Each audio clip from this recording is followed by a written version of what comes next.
बिस्मिल्लाहिर्रहमानिर्रहीम। आज मैं बहुत परेशान थी क्योंकि मेरा शौहर मुझे छोड़कर परदेश जा रहा था। रो रो के मेरा बुरा हाल था। इस घर में तो कोई और था ही नहीं, ना ही नंदों का झंझट और ना ही मेरी सास ज़्यादा बोलती थी। वो भी बीमार अपने कमरे में पड़ी रहती थी। मुझे लगता है जैसे मैं अकेली ही रह जाऊंगी।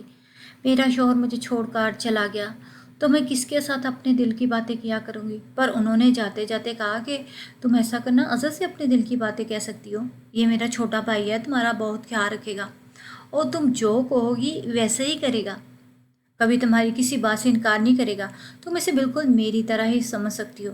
वो मेरा ही अक्स है। मेरा छोटा भाई तुम्हारी बहुत इज्जत करेगा, बहुत एहतराम करेगा। शोहर की बात सुनकर मैं खामोश होगी। भला देवर का शोहर का क्या मुकाबला। शोहर से तो औरत फरमाइशें करके चीज़ें मंगवा सकती है, देवर की मिन्नत करना पड़ती है। बहरहाल मैं खामोश हो गई। जानती थी कि इसके अलावा मेरे पास और कोई चारा भी तो नहीं है और मेरे पास यहाँ तो बाज़ार दूर दूर तक है।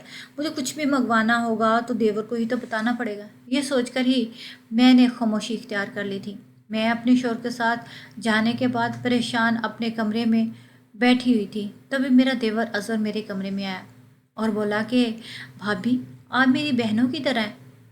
आपको किसी भी चीज़ की कोई भी ज़रूरत हो तो मुझे ज़रूर बताना। मेरा एक दोस्त है, इसकी अपनी दुकान है। वो ताज़ा फल सब्जियां मुझे दे देगा। और रही बात आपके कपड़ों की, तो वो भैया जैसे जैसे पैसे बेचेंगे वैसे वैसे मैं आपकी शॉपिंग पर भी ले जाया करूँगा। आपको इतनी शॉपिंग करवाऊँगा कि आपकी अलमारी कपड़ों से भर जाएगी। मैं अज़र की बात सुनकर हंस पड़ी।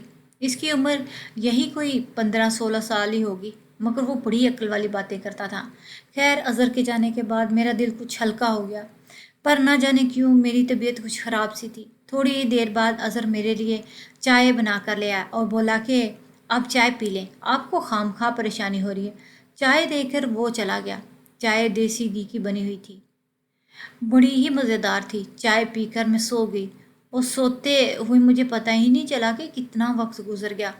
और जब मेरी आँख खुली तो तकरीबन दोपहर के 2 बज रहे थे। मैं जल्दी में हड़बड़ा कर उठी तो मेरी तबीयत बहुत ख़राब हो रही थी। जैसे ही मैं किचन में पहुंची तो मुझे सख्त किस्म की उल्टी आई और वहीं पे बैठ गई। अभी मेरी सास किचन में दाखिल हुई, बोली, बहू तुम उठ गई, मैं तो तुम्हारा इंतज़ार कर रही थी, सुबह से मुझे भूख लग रही है। फिर मेरी तरफ देख के अचानक चौंकी और बोलने लगी कि तुम्हें क्या हुआ है। मैंने कहा मेरी तबीयत बहुत ज़्यादा ख़राब है। उन्होंने मुझे जो मैंने अंदाज में देखा और मुस्कुराकर बोली, मैं मोहल्ले में रशीदा आपा को बुलाती हूँ, वो आकर तुम्हें देख लेती है। अम्मा क्या हो गया है? ऐसी कोई बात नहीं, मैंने बेजारी से कहा। अरे नहीं नहीं, तुम्हें कैसे पता? बात हो सकती है, बड़ी बात हो, ये कह के वो मुस्कुरा दी और फिर वो मोहल्ले से रशीदा आपा को ले आई। इसने आकर न जाने ऐसा क्या कहा कि फौरन अम्मा को खुशखबरी सुना दी कि तुम्हारी तो बहू अम्मी से है और लगता है यही है कि बेटा पैदा करेगी। अम्मा तो रशीदा आपा की बात सुनकर खुशी से फूले न समा रही थी, पर मुझे फिक्र हो रही थी मैं इस मुश्किल मरहले से अपने शौहर के बगैर कैसे गुजारूंगी। सास न जाने मेरे साथ क्या सलूक करे। फिलहाल तो वो बहुत ही अच्छे से पेश आ रही थी, मगर आगे जाकर इन रिश्तों का कुछ पता नहीं चलता। बहरहाल मेरे अब एहतियात के दिन शुरू हो चुके थे। मैं अपना ख्याल रखने लगी थी। मेरी सास भी मुझसे यही कहती कि तुम बेटा पैदा करोगी जो इस घर का वारस होगा और वो बहुत ही ज़्यादा खूबसूरत होगा। मेरी सास हर वक्त ये बातें करती रहती तो मैं सोचने लगती कि अगर बेटी पैदा हुई तो क्या होगा। तब एक दिन शाम का वक्त था, मैं अपने कमरे में थी, भूख लग रही थी। अज़र मेरे पास आया और बोला, भाभी क्या आपको कुछ खाने पीने के लिए कुछ चीज़ चाहिए तो बता दें, मैं ले आता हूँ। मैंने कहा मुझे भूख लग रही है, तुम जाकर मुझे कुछ ताज़ा फल ला दो। मेरा देवर जैसे कमरे से निकला वो भागता हुआ किचन में गया। मैं समझी नहीं थी कि वो इतनी तेज़ से क्यों गया। फिर किचन से निकला तो उसके तासरात अजीब से थे। मैं अपने कमरे में ही थी। तकरीबन 1 घंटे बाद वो आया। उसके चेहरे का रंग बदला हुआ था। तासरात ऐसे थे जैसे वो पहले वाला अज़र नहीं रहा। वो कुछ मजबूर सा लग रहा था। मैंने कहा क्या हुआ? तो कहने लगा, मैं आपके लिए ताज़ा जूस लेकर आया हूँ। मैंने कहा रख दो, मैं पी लूँगी। बोला नहीं, आप अभी पी लें, फिर मुझे ग्लास लेकर वापस भी जाना है। आपकी हालत तो ऐसी नहीं है ना कि आप चीज़ें उठाती फिरें। फिर भाभी आप अपना ख्याल रखा करें। यही कह के मेरा देवर कमरे से चला गया। पर मैं सोचती रह गई आखिर ऐसा क्या हुआ कि वो इतनी फिक्र करने लगा। थोड़ी ही देर के बाद अभी मैंने जूस पिया नहीं, वो भागता हुआ वापस आया और बोला, भाभी भाभी जान, पड़ोस से फ़ोन आया, भैया ने उनके फ़ोन पर कॉल की है। وہ آپ سے بات کرنا چاہتے ہیں۔ میں بہت خوش ہوگی۔ میں اپنے دیور کے ساتھ گھر سے نکل پڑی۔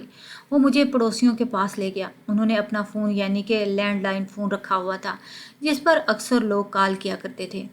میں بھی اپنی شوہر کی آواز سنی تو بڑی خوش ہوئی۔ دبے چھپے لفظوں میں نے ان کو خوشخبری بھی سنا دی۔ یہ سن کر وہ پھولے نہ سما رہے تھے۔ بولے کہ تم نے میری ساری تھکن ختم کر دی۔ میں سوچ بھی نہیں سکتا تھا کہ مجھے تم اتنی جلدی ایسی خوشخبری سنا دو گی۔ پھر انہوں نے وعدہ بھی کیا کہ وہ جلد ہی چھٹی پر آ جائیں گے اور میرے لیے بہت سارے تحفے بھی لے کر آئیں گے۔ انہیں 6 مہینے بعد چھٹی ملی تھی۔ میں بھی خوشی خوشی گھر چلی گئی۔ مجھے اپنے شوہر کی طرف سے حوصلہ دار آواز سننے کو مل گئی تھی تو دل باغ باغ ہو گیا تھا۔ گھر آ کے میں نے دیکھا کہ کمرے میں وہ جوس ویسے ہی پڑا ہوا تھا۔ تب میری ساس کمرے میں آئی اور مجھ سے کہنے کی، بیٹی اتنے پیار سے عزت تمہارے لیے جوس لاتا ہے اور تم نے پیا بھی نہیں۔ میں نے ان سے معذرت کر لی اور جوس پی لیا۔ جوس پینے کے بعد میری ساس کمرے سے چلے گی جبکہ مجھے شدید نیند آنے لگی۔ میں ایک بار پھر سے سو گئی۔ سوتے سوتے پتہ ہی نہیں چلا۔ جب میری آنکھ کھلی تو شام کے 8 بج رہے تھے۔ گھڑی پر وقت دیکھ کر مجھے حیرت کا جھٹکا لگا تھا۔ میں اتنی دیر کے لیے کبھی بھی نہیں سوتی تھی۔ وہ ابھی دن کے اس وقت میں تو کبھی کمرے کا دروازہ بھی بند نہیں کیا کرتی تھی۔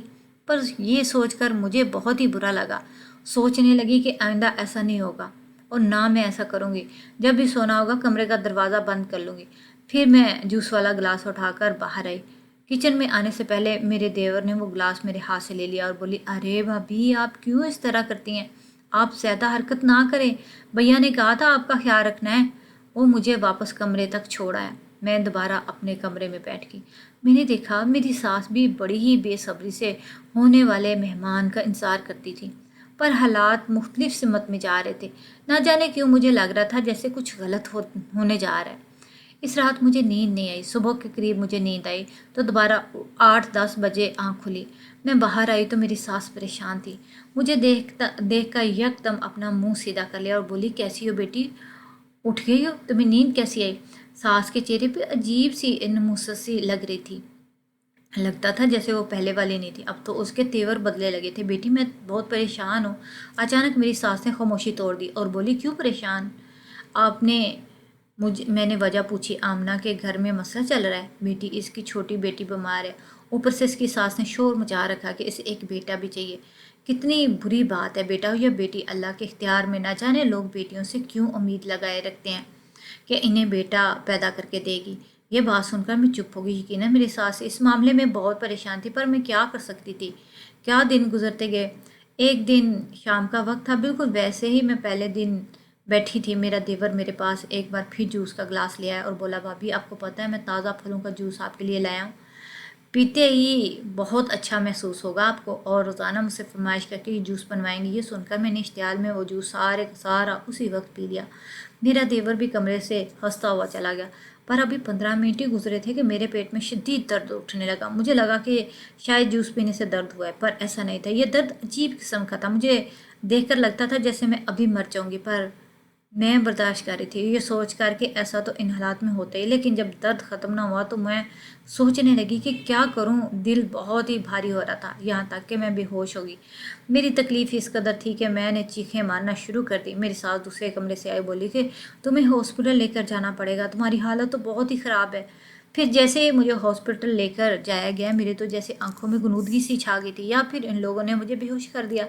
جب میری آنکھ کھلی تو مجھے اپنا وجود ہلکا محسوس ہونے لگا تھا، جیسے سب کچھ ختم ہو گیا ہو۔ میں نے نرس سے پوچھا تو اس نے کہا تمہارا بچہ ضائع ہو گیا کیونکہ تم بہت زیادہ چلتی پھرتی ہو۔ نرس کی بات سن کر میں نے رونا شروع کر دیا۔ خدا کے لیے ایسا نہ کہ سسٹر، میں کیا کروں؟ میرا شوہر پردیس میں ہے، میں دوبارہ امید سے بھی نہیں ہو سکتی۔ میں رو رو کر ہلکان ہو گئی۔ ڈاکٹر بھی آ گئے، مجھے تسلی دینے لگے، بولے کہ آپ فکر نہ کریں، اللہ آپ کو اولاد کی اور خوشی دے گا۔ آپ بہت خوش ہیں جو آپ کی جان کو کچھ نہیں ہوا، اور نہ تو ایسے واقعات میں عورت اپنی جان سے ہی چلی جاتی۔ یہ بات سن کر میرے دل میں کچھ سہارا سا ہوا، لیکن میں کیا کر سکتی تھی اس کے علاوہ کہ میں صبر کروں۔ چنانچہ میں خاموش ہو کر گھر آ گئی، رو رو کے برا حال تھا۔ اگلے دن میرے شوہر کا بھی فون آیا، میں نے ساری بات انہیں بھی بتا دی۔ یہ سن کر وہ بھی سخت پریشان ہوئے، بولے کہ میری تو ساری خوشیاں ہی ماند پڑ گئی، گھر آنے کا دل نہیں کر رہا، میں کیا سوچ کر گھر آؤں۔ یہ کہہ کر انہوں نے بھی موبائل بند کر دیا۔ لگتا تھا وہ بہت ہی دل گرفتہ ہو گئے تھے، مجھے سہارا بھی نہ دے سکے تھے۔ कैसे देते, इनकी परेशानी आसमान को छू रही थी। मैं खामोश हो गई, मैंने और कोई बात ना की। घर आई तो मेरी सास के तासरात भी ऐसे थे, वो परेशान लग रही थी पर इतनी नहीं। फिर मुझसे कहने लगी, बेटे तुम दिल छोटा ना करो, अल्लाह ताला तुम्हें और औलाद की नेमत से नवाजेगा, तुम जितना सब्र करोगी उतना ही अच्छा होगा। मैं खामोश हो गई। मेरा देवर मुझसे नजरें चुरा रहा था। इसने मुझे कुछ ना कहा। हालांकि ऐसे मौक़े पर सभी दूसरों को तसल्ली देते हैं, इनकी दुआ देते हैं, पर अज़र इस तरह खामोश है जैसे इसे सब कुछ पहले से पता था। मैंने इस बात पर ज़्यादा ध्यान न दिया क्योंकि मैं खुद बहुत ज़्यादा परेशान थी, पर फिर रफ्ता रफ्ता मुझे इसके रवैये के बदलाव वाज़े तौर पर नज़र आने लगे। यूं वो मुझसे इस तरह खींचने लगा जैसे मेरा मुजरम हो। ना मेरे कमरे में आता, ना मुझसे बात करता, ना ही मेरे लिए कोई फल वगैरह लाता, बल्कि अब तो उसने ज़्यादातर घर से बाहर ही रहना शुरू कर दिया था। मैं इसके सामने जाती तो वो दूसरी तरफ मुंह फेर लेता या फिर अपने कमरे में चला जाता। अपनी माँ से भी बात नहीं करता था, खाना पीना भी कम कर दिया। मेरी सास मेरी तरफ देखती तो कभी अपने बेटे की तरफ देखती। ऐसे लग रहा था जैसे दोनों मुझसे शर्मिंदा हैं। पर फिर वक्त गुजरता गया।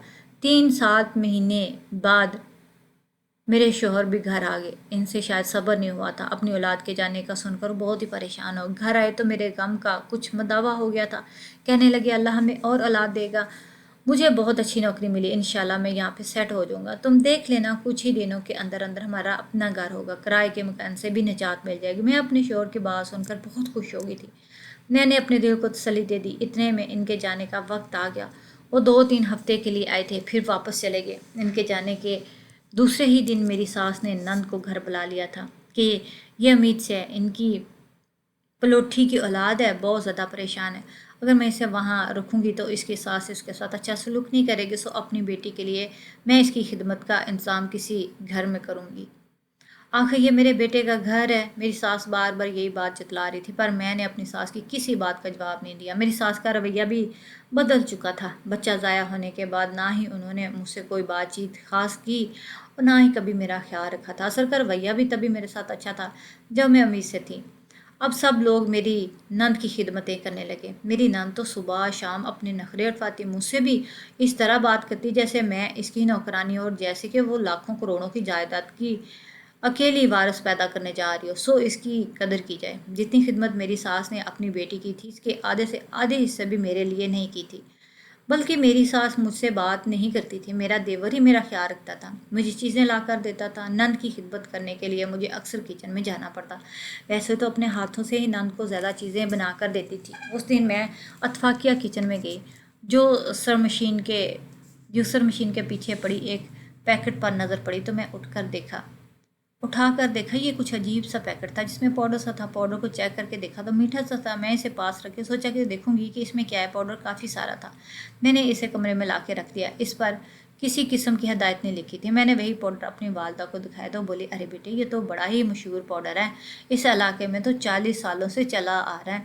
किसी औरत की इज्जत पर बात बन जाए या उसके यहाँ अनचाही औलाद आने वाली हो तो उसे ये दे देते हैं ताकि इसकी औलाद दुनिया में आने से पहले मर जाए। वालदा की बात सुनकर तो मेरे पैरों तले से ज़मीन निकल गई थी। ये वही जायका था जो मुझे अक्सर जूस में महसूस होता।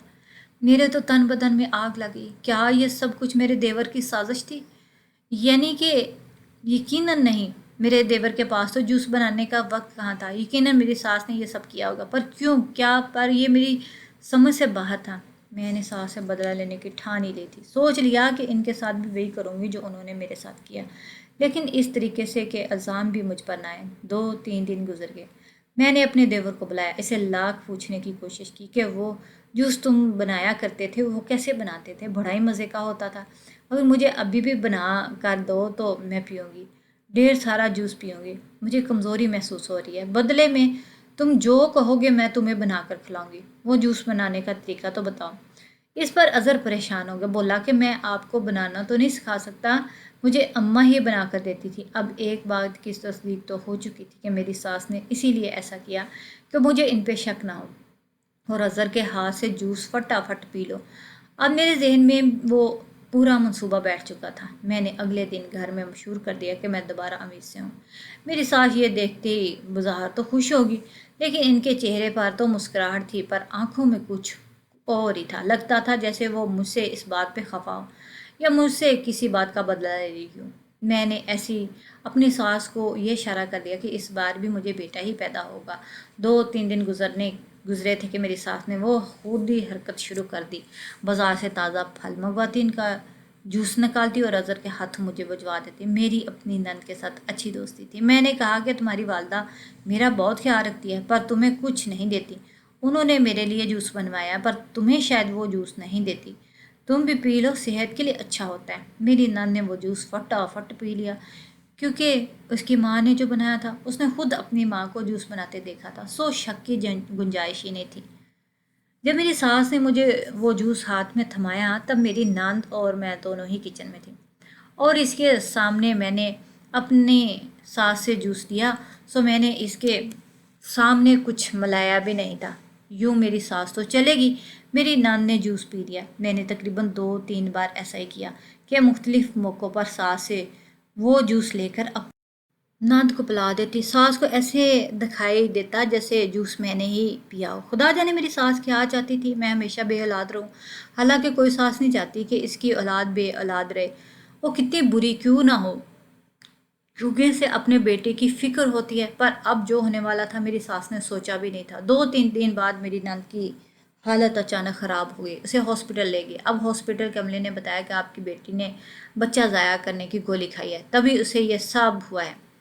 میری ساس نے رو رو کے برا حال کر لیا، جبکہ میری نند بھی بہت پریشان تھی۔ میری ساس نے آ کر میرا گلا پکڑا اور بولی کہ یہ سب تیرا کام ہے۔ میں نے کہا ماں جی میں نے تو کچھ نہیں کیا، میرے لیے تو وہ میری بہنوں جیسی ہے، بلکہ آپ جو مجھے کھانے پینے کو دیتی تھی وہی میں اسی کو دے دیا کرتی تھی۔ یہ سن کر میری ساس کا چہرے کا رنگ ہی اڑ گیا، بولی کہ تو منحوس ہو، تم نے جان بوجھ کر ایسا کیا، اس جوس میں تو بچہ گرانے والی دوا تھی، تو نے وہ کیوں کیا ایسا، میری بیٹی کو کیوں پلاتی رہی؟ امی جو جوس آپ نے مجھے دیا تھا، میں نے اگر اسے دیا تو اس میں کیا برا کیا؟